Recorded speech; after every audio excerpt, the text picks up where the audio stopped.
Bismillahirrahmanirrahim. Assalamualaikum warahmatullahi wabarakatuh. Alhamdulillahi rabbil alamin.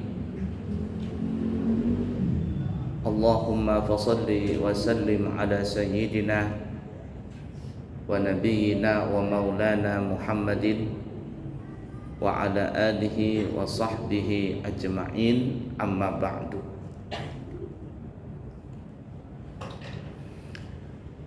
Salah satu peperangan yang besar di zaman Nabi kita Muhammad sallallahu alaihi wasallam adalah disebut peperangan Khandaq.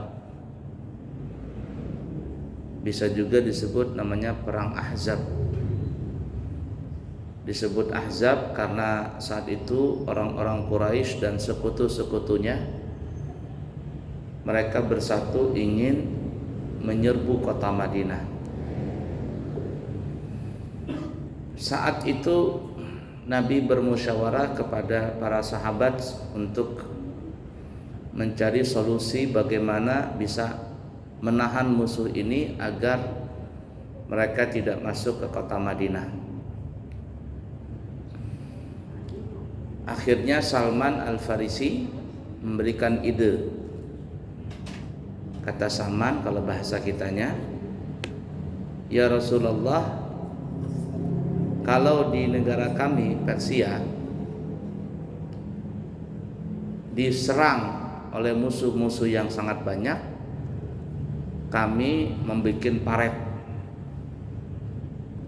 yang mana paret ini sekira-kira dibikin yang apabila kuda jatuh ke paret itu dia tidak bisa naik, dan juga kuda ini tidak bisa meloncat. Ini paret atau lubangnya besar, tidak bisa meloncat kuda itu, dan kalau jatuh ke paret itu dia tidak bisa naik. Idenya Salman Al-Farisi ini pun diambil oleh Nabi kita Muhammad SAW, dan Nabi pun memerintahkan kepada sahabat untuk membuat paret itu. Panjang, lebar, luas paret itu. Pada saat mereka asik menggali tanah tersebut, tiba-tiba para sahabat mendapati satu batu yang besar, yang batu ini tidak bisa dipecahkan karena dia besar, kuat. Lalu para sahabat pun memanggil Nabi kita Muhammad sallallahu alaihi wasallam. Mendapat laporan itu, maka Nabi pun datang melihat batu tadi.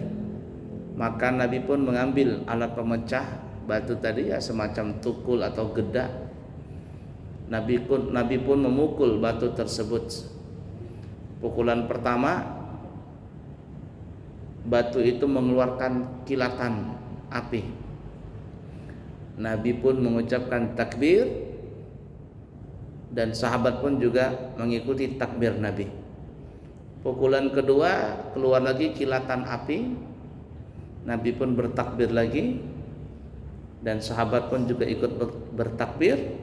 Dan pukulan yang ketiga pun keluar api dari batu tadi. Nabi pun bertakbir, dan para sahabat juga ikut bertakbir. Pecahlah batu itu dan bisa dipindahkan batu tadi. Para sahabat ada yang menanya, ya Rasul, bagaimana maksudnya cahaya batu tadi dan engkau bertakbir? Di setiap ada kilatan cahaya atau kilatan api dari batu tadi. Maka Nabi pun mengatakan, cahaya itu timbul dan aku melihat bahwa Persia yang pertama, Romawi yang kedua, sampai juga negara Yaman, itu nanti suatu saat akan ditaklukkan oleh kita semua. Jadi Pak, cahaya tadi itu sebagai bisyarah, sebagai kabar gembira untuk Nabi dan para sahabatnya bahwa suatu saat Persia, Romawi dan Yaman itu akan ditaklukkan oleh orang-orang Islam. Dan semuanya itu terjadi di zaman Sayyidina Umar bin Khattab, sedangkan Yaman sudah di zaman Sayyidina Abu Bakar sudah ada. Persia dan Romawi semuanya ditaklukkan di zaman Sayyidina Umar bin Khattab radhiyallahu taala anhu. Tempat itu sampai sekarang masih ada, dan di tempat itu dikenal ada juga namanya Masjid 7. Masjid 7. Dia semacam pos saja, cuma dinamakan Masjid 7. Nah, sekarang ada juga di situ dibangun di daerah Khandak masjid besar. Kita para jamaah umrah atau haji biasanya salah satu destinasi tempat wisata religi yang kita datangi adalah di Khandak ini juga. Jadi biasanya itu hari kedua kalau kita mau jalan-jalan, kita berjalan dari Madinah menuju ke Kuba, menuju ke ke Kuba, kemudian Masjid Qiblatain, kemudian nanti ke Uhud, kemudian juga ke ke Khandak, dan juga terakhir biasanya Pasar Kurma itu. Pasar Kurma itu bukan tempat wisata, itu bukan wisata religi, itu cuma mau belanja aja. Dan padahal kalau beli kurma di pasar kurma itu, di kebun kurma maksudnya, itu harganya lebih mahal daripada yang dijual di pasar-pasar biasa. Ya, agak mahal. Nah, tapi ala kulli begitulah. Nah, tapi kalau kita di Khandak itu biasanya kita nggak turun, cuman lewat begitu saja. Cuman diberitahu sama para pemandunya, inilah Khandak, ada Masjid 7 dan seterusnya dan seterusnya. Yang biasanya mampir ke situ adalah orang-orang Syiah. Mereka turun dan betapa tilas di tempat itu adalah orang-orang Syiah. Kenapa? Karena di kalangan orang Syiah Salman Al-Farisi itu adalah dianggap mulia, sahabat yang mulia. Sedangkan sahabat-sahabat yang lainnya, terutama Sayyidina Abu Bakar dan Sayyidina Umar, mereka membencinya. Kenapa mereka orang-orang Syiah itu menjadikan Salman Al-Farisi menjadi mulia? Ya karena Salman Al-Farisi itu berasal dari Persia.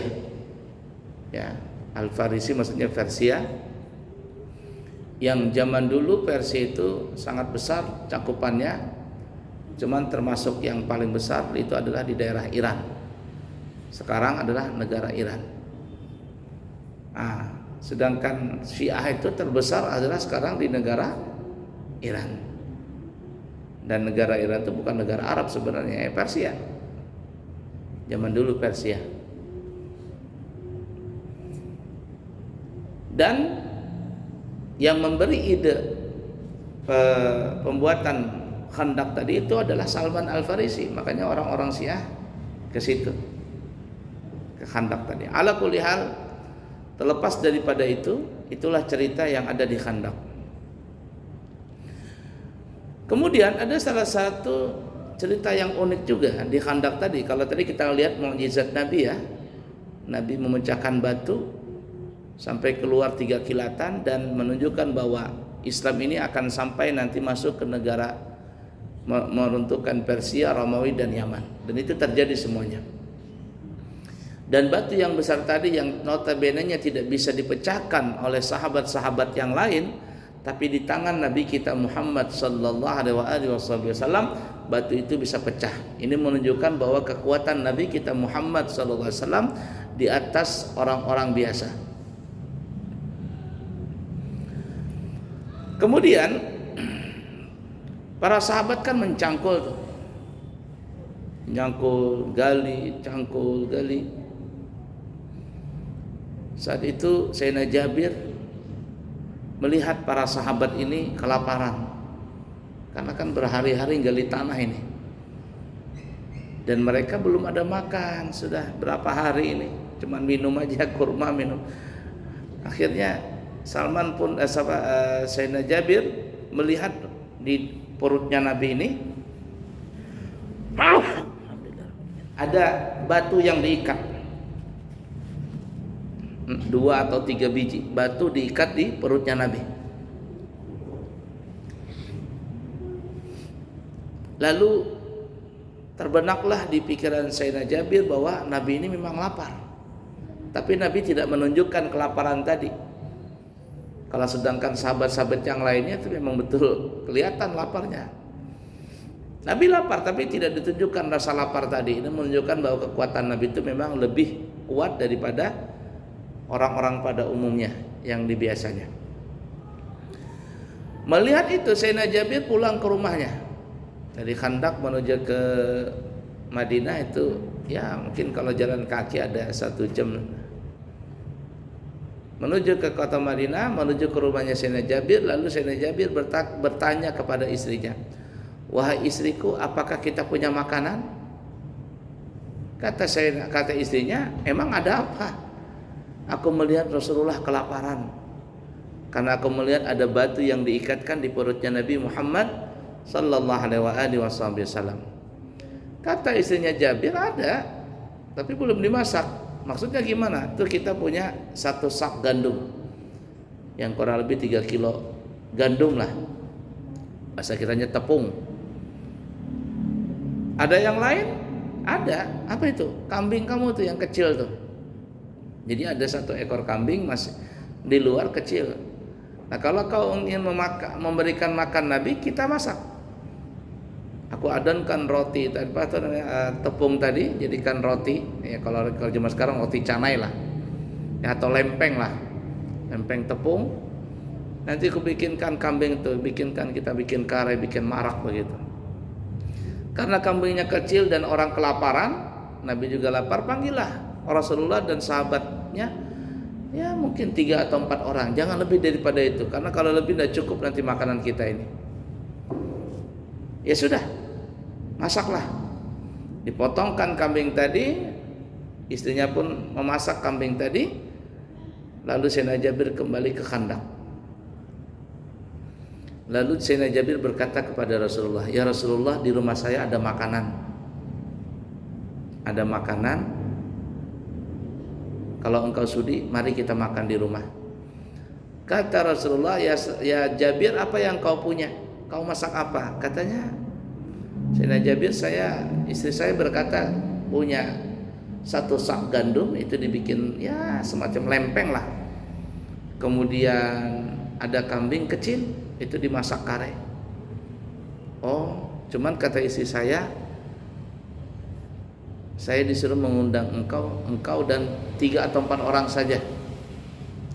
Kata Sayyidina Jabir. Kemudian mendengar itu Rasulullah SAW pun mencari batu yang agak tinggi. Kemudian Nabi berdiri di atas batu lalu berkata kepada sahabat-sahabat yang lainnya, "Wahai sahabat-sahabatku semua, di rumahnya Sayyidina Jabir alhamdulillah sekarang ada makanan. Mari kita makan ke sana semua." Kaget Sayyidina Jabir. "Hah, ya Rasul, ini kira-kira cukup gak?" Dan dikatakan waktu itu jumlah sahabat kurang lebih ada 1.000 orang. 1.000 orang. Kemudian Jabir berbisik, "Ya Rasul, gimana kita ini? Nggak cukup ya Rasul. Kalau 1.000 orang kira-kira secuil aja, sejumput." Kata Rasul, "Ya Jabir, bilang kepada istrimu, kau pulang duluan, bilang kepada istrimu, masakan yang sudah masak itu jangan diapa-apain. Artinya jangan dibagi, jangan diapain. Tunggu sampai aku datang. Tutup saja makanan itu." Kemudian mendengar ada makanan, oh sahabat ini kan sudah berapa hari nggak makan, laju aja sudah. Ya, akhirnya 1.000 orang ini pun datang ke rumah Sayyidina Jabir. Rasul pun masuk ke dalam rumah, lalu membuka tutupan makanan, mendoakan makanan tadi. Nabi pun mengambil maraknya, Nabi yang membagikan. kemudian rotinya dibagikan juga. Nabi bilang kepada Sayyidina Jabir, Jabir, suruh sahabat itu per 10 orang masuk ke rumah ini, per 10 orang masuk. Kalau 1000 bagi 10 kira-kira berapa itu? 100 kali kan ya. Jadi 100 sip-sipan. Dan Nabi yang membagikan daging kambing tadi. Ya. Ini sahabat kan subhanallah nih, sudah nggak makan berhari-hari.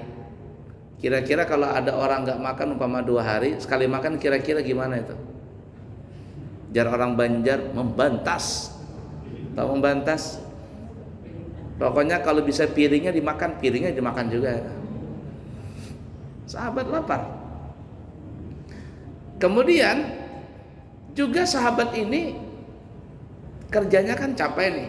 Jadi sahabat ini memakan makanan ini yang ibarat kata 2 hari kemarin dimakan, kemudian ditambah lagi untuk persiapan mungkin sehari atau 2 hari.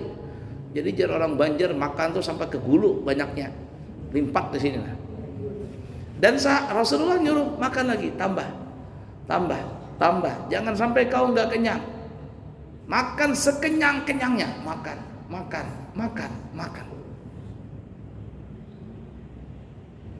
Per 10 orang sudah kenyang Rasul, sudah kenyang, nggak lagi mau nambah, udah muat lagi katanya.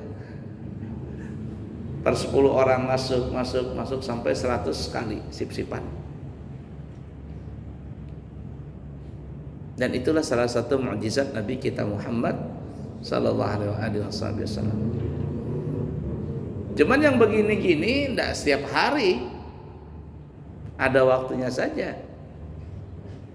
Enggak pang Nabi lapar kemudian simsalabim minta makanan, enggak. Nabi kalau mau boleh aja. Cuman Nabi tidak mau, menunjukkan bahwa Nabi itu ingin melatih para sahabat menjadi orang yang sabar.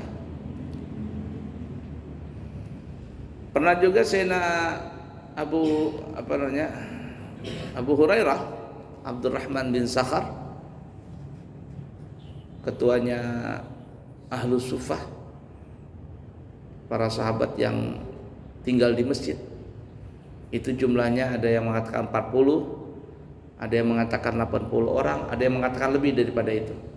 Dan jumlahnya bisa bertambah bisa berkurang karena kan sahabat-sahabat Al-Sufah ini mereka tidak bekerja, mereka cuma nunggu di masjid. Ya kalau orang kita ini kayak bubuhan jemaah tablik gitu lah, nunggu di masjid. Kemanapun Nabi berangkat berjalan mereka akan mengikuti Nabi. Kepalanya itu Abu Hurairah. Jadi suatu ketika Abu Hurairah ini lapar banget. Kemudian untuk menahan rasa lapar beliau menaruh batu di perutnya lalu diikat pakai kain atau pakai tali supaya mengempeskan perut. Kalau kita kan zaman sekarang ada pendeng enak aja supaya nggak masuk angin nih. Abu Hurairah minta, malu sama sahabat kan ya, tapi juga kalau ditawar nggak nolak. Lalu Abu Hurairah duduk di pinggir jalan begitu. Siapa tahu ada sahabat yang nawarin makan gitu kan ya, ngopi kah, roti kah. Duduk Sayyidina Abu Hurairah di pinggir jalan. Tidak lama kemudian lewatlah Sayyidina Abu Bakar As-Siddiq.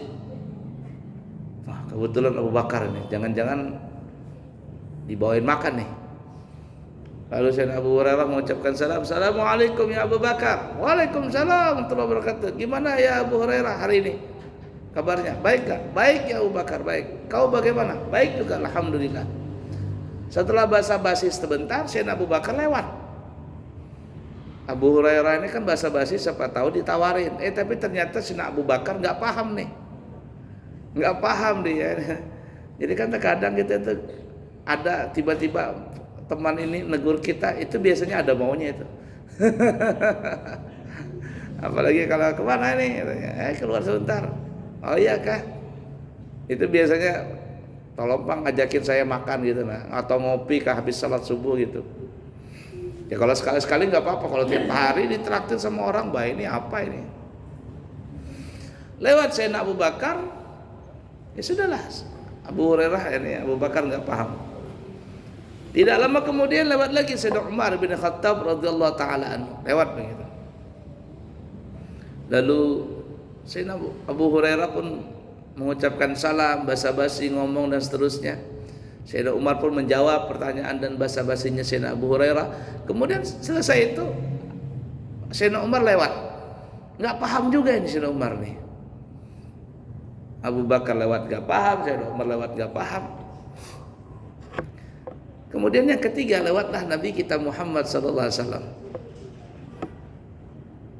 Lalu mengucapkan salam Sayyidina Abu Hurairah kepada Rasulullah. Belum lagi basa-basi, maka Nabi kita sallallahu alaihi wasallam membuka bajunya, membuka bajunya Nabi. Lalu Abu Hurairah melihat di situ ada 2 batu yang terikat di perutnya Nabi. 2 biji batu. Dan di situ Abu Hurairah merasa malu. Kenapa? Karena Abu Hurairah cuma 1 batu, sedangkan Rasulullah ada 2 batu. Kira-kira siapa yang lebih lapar? Ya Rasulullah, karena 2 biji batu. Tapi ya tadi Rasulullah ini kuat, tidak seperti orang biasa. Ya, melihat gelagatnya Sayyidina Abu Hurairah, Rasulullah paham nih, karena kan salah satu mukjizat Nabi mengetahui apa yang tidak diketahui orang. Kata Rasulullah, "Ayo Abu Hurairah, ayo ikut ya ke rumah yuk." Ikut ke rumah. Kata Abu Hurairah, "Alhamdulillah, Rasul paham." Rasul paham, ya kita ke rumah. Yang lainnya tadi yang berdua nggak paham nih. Yang ini paham, Rasulullah paham. Ya Abu Hurairah, kita ke rumah. Maka Nabi pun ke rumah beliau dan masuk, kemudian bertemu dengan Siti Aisyah. Lalu Nabi bertanya, "Hai Aisyah, apakah kita punya makanan?" "Ya Rasulullah, mohon maaf, hari ini saya tidak punya makanan. Tapi alhamdulillah itu ada susu semangkok. Susu kambing dikasih orang." "Alhamdulillah," kata Rasulullah. "Kalau begitu mana susunya? Bawa kemari." Semangkok susu. Dibawalah susu semangkok tadi di hadapan Abu Hurairah. Rasul membawa susu tadi. Kata Abu Hurairah, "Alhamdulillah, lumayan. Walaupun gak ada roti, susu pun jadi." Ibarat kata gak ada rotan, apa tuh? Pepatah zaman dulu, akar pun jadi. Ya. Nggak apa lah, biar nggak ada roti, yang penting ada akar nggak apa-apa ya. Jadi walaupun nggak ada roti, yang penting ada susu, alhamdulillah, nggak ada masalah. Akhirnya Abu Hurairah semangat nih mau minum susu. Tapi apa yang terjadi? Kata Rasulullah, "Ya Abu Hurairah, panggil teman-teman itu yang ahlu sufah itu. Ya, yang ada 80 orang, yang dikatakan ada yang lebih daripada itu. Panggil semuanya, bawa ke sini." Karena Rasul yang menyuruh, Abu Hurairah ini sami'na wa ata'na sudah. Cuman dalam pikiran beliau, gimana ya, 1 mangkok dibagi 80 orang atau lebih daripada itu, kira-kira cukup nggak? Yang ada cuma setetes-tetes saja dikasih. Tapi karena ini perintah Nabi kita Muhammad sallallahu alaihi wasallam, Abu Hurairah tidak mau melawan, tidak juga protes. "Siap ya Rasulullah." Dipanggil semuanya. "Ya sahabat-sahabat ahlu sufah, Nabi memanggil kalian semua." Masuk semuanya. "Ada apa Abu Hurairah?" "Nggak tahu lah. Ya, lapar nggak?" "Lapar, mungkin Nabi mau ngasih makanan kepada kita." Kumpullah para sahabat tadi ahlu sufah itu. Lalu Nabi menyuruh Abu Hurairah, "Ya Abu Hurairah, ini berikan susu ini kepada teman-temanmu itu. Semuanya suruh minum." Pikir Abu Hurairah, kira-kira cukup nggak? Dibawalah mangkok tadi. Abu Hurairah belum minum, belum. Kemudian Abu Hurairah memberikan susu tadi kepada orang pertama. Bayangkan, Sayyidina Abu Hurairah lapar nih, kemudian ngasih makanan kepada orang. Abu Hurairah cuma ngelihat, kira-kira gimana tuh. Jar orang Banjar mengilarnya tuh. Mengilar, tahu mengilar? Apa bahasa Indonesianya itu? Sudah nahan, cuma Rasul belum mengizinkan. Orang pertama ini minum, belum. Ushrub, kata Nabi, minum lagi, minum. blub blub blub blub blub. Ushrub, minum, minum. Minum. Berhenti lagi. Minum, minum, minum terus, minum. Sepuasmu. Karena kan kalau kita minum susu ini kan dia gantian daripada makanan, cukup itu. Makanya kalau anak kecil tuh, anak kecil kalau dia dikasih susu aja kenyang aja dia. Minum kata Nabi, apalagi susu kambing kan ya. Kambing muda lagi. Minum, minum, minum. Minum sama orang pertama. Kenyang ya Rasul. Tahan lagi? Enggak ya Rasul. Sudah, kasih, pindah orang kedua. Begitu juga orang kedua minum. Ketiga, keempat, kelima, sampai terakhir habis. Lalu mangkok tadi dia dibawa oleh Abu Hurairah di hadapan Nabi. Kata Rasul, ya Abu Hurairah, masihkah ada yang belum minum? Kata Abu Hurairah, tidak ada ya Rasul kecuali kita berdua. Kecuali kita berdua saja. Kata Nabi, kalau begitu minumlah engkau. Sayyidina Abu Hurairah minum tuh air susu. Diminum susu tadi, subhanallah. Blub blub blub blub blub, Abu Hurairah minum. Berhenti Abu Hurairah. Kata Nabi, ushrub, ushrub. Minum lagi. Minum lagi Abu Hurairah. Blub blub blub blub blub blub blub. Berhenti lagi Abu Hurairah. Ushrub, ushrub. Minum, minum, minum. Minum lagi, blub blub blub blub blub. Pokoknya berhenti, minum, minum, minum, minum, minum, minum, minum, minum. Sampai kata beliau, ya Rasulullah, ampun, ampun. Tidaklah ada lagi ya urat dan semua nadi-nadiku ini kecuali semuanya terisi dengan air susu. Akhirnya kenyang banget tuh Rasul Sayyidina Abu Hurairah. Sudah jalan peredaran darah ini sudah jalan. Kenyang ya Rasul, enggak bisa lagi. Kalau begitu kata Nabi, Hats, berikan tuh susu. Lalu Nabi minum cuma 3 kali tegukan, belum 1 kali tegukan. Minum, berhenti. Minum lagi yang kedua, berhenti. Yang ketiga, berhenti, selesai. Kata Abu Hurairah, aku melihat susu itu di dalam mangkok sedikit pun tidak berkurang. Padahal yang minum ini banyak. Dan begitu juga disebutkan dalam riwayat bahwa Abu Hurairah itu pernah diberikan apa bahasa Banjarnya itu kadut, tahu kadut? Ya kalau film itu film Doraemon, kantong ajaib.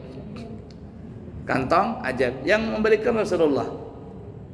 Jadi kantong itu biasanya untuk nyimpan kurma. Rasulullah ini paham bahwa nanti Abu Hurairah ini suatu saat setelah meninggalnya Nabi kita Muhammad SAW, Abu Hurairah ini akan sibuk dengan hadis-hadisnya. Karena salah satu perawi yang banyak meriwayatkan hadis adalah Abu Hurairah. Jadi Nabi memberikan kepada Abu Hurairah kadut, tahu kadut ya? Ya kadut lah, kantong ajaib. Kata Rasulullah, kalau ya Abu Hurairah, kalau engkau ingin makan kurma, ambillah itu. Ambil, jar orang Banjar, calok, tahu calok? Nah calok begini, masukkan tanganmu ke dalam kantong kadut tadi itu, ambil saja. Nah diambil sama Abu Hurairah. Dari sejak itu Abu Hurairah kalau mau makan, kalau lapar gitu, tinggal masukkan tangan ke dalam kadut tadi, dapat kurma, dapat kurma, dapat kurma. Dan itu terus berjalan sampai di zaman Sayyidina Abu Bakar As-Siddiq. Kalau tidak salah sampai ke zamannya Sayyidina Umar ibn Khattab. Jadi khalifah Abu Bakar, khalifah Umar. Meninggal Rasul itu masih ada mukjizat itu. Dirasakan sama Abu Hurairah. Mungkin kalau dikumpulkan itu kurma tadi bijinya mungkin sudah bertretak itu, karena sudah berapa tahun Sayyidina Abu Hurairah makan kurma lewat situ. Ini kurmanya yang enak, bukan kurma yang ada di Indonesia ini. Kalau kita ke Madinah itu kan kurmanya enak-enak, ada yang kurma ambar itu. Kalau kurma ajo itu jelas kelasnya memang beda. Saya paling suka kurma ambar itu, gede, montok, lembut, pokoknya semuanya lah. Harganya juga lumayan mahal. Nah di zaman Sayyidina Umar ibn Khattab, Abu Hurairah penasaran, masa ini kantong ini nggak pernah habis-habisnya nih kurma. Emang ada dalamnya ini ada pohonnya atau apa ini? Penasaran Abu Hurairah, penasaran, kemudian apa jar orang kita ini apa namanya itu? Kepo, orangnya kepoan. Lalu dibukalah kadut tadi, apa namanya, dibalik. Nah, ini kalau ibarat kata itu kadut itu begini. Nah, kemudian dibongkarnya, dikeluarkannya anunya ini, dibalik, kompenya itu dibalik. Ternyata nggak ada apa-apa, nggak ada apa-apa itu. Tapi setelah dikembalikan lagi jadi kadut, jadi orang Banjar, diambil lagi, ternyata ada lagi kurmanya. Kata Abu Hurairah, nyesal katanya. Kenapa aku kepo banget itu loh. Nyesal kata Abu Hurairah. Kalau seandainya itu nggak dibuka, nggak dibalik sama Abu Hurairah, mungkin seterusnya itu selalu ada itu kurma tadi. Nah begitulah kalau kita mungkin melihat seorang wali punya karamah ya atau apa begitu. Ya, jangan terlalu kepo lah dengan yang begitu-gitu. Diam-diam saja. Karena kalau kita kepo mencari kenapa bisa begitu ya, akhirnya nggak kelihatan lagi nanti. Sama tadi Nabi bilang tuh, ya Jabir bilang kepada istrimu dan juga kamu, tutuplah makanan itu, jangan kau buka-buka. Biarkan tertutup sampai aku datang. Coba kalau saya istrinya kepo gitu ya, dibuka begitu, mungkin nggak jadi.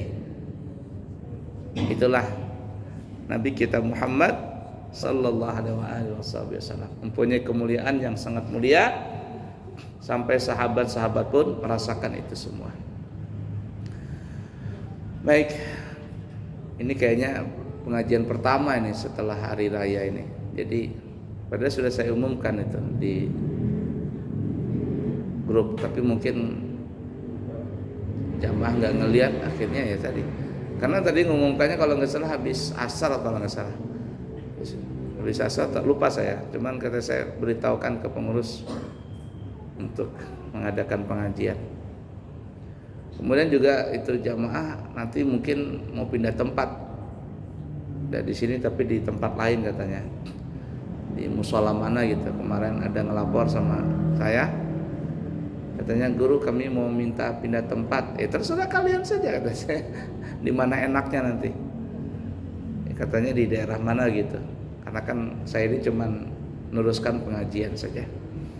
Kepala kuliah kata saya bilang, kalau bisa khatamkan dulu kitab Senjata Mukmin, baru nanti pindah tempat. Baiklah para jemaah sekalian yang disayangi Allah, dicintai Allah, kiranya cukup sekian dulu. Insyaallah nanti kita bertemu di kesempatan yang lain. Subhanakallahumma wa bihamdika asyhadu an la ilaha illa anta astaghfiruka wa atubu ilaihi wa akhirul kalam. Wassalamualaikum warahmatullahi wabarakatuh.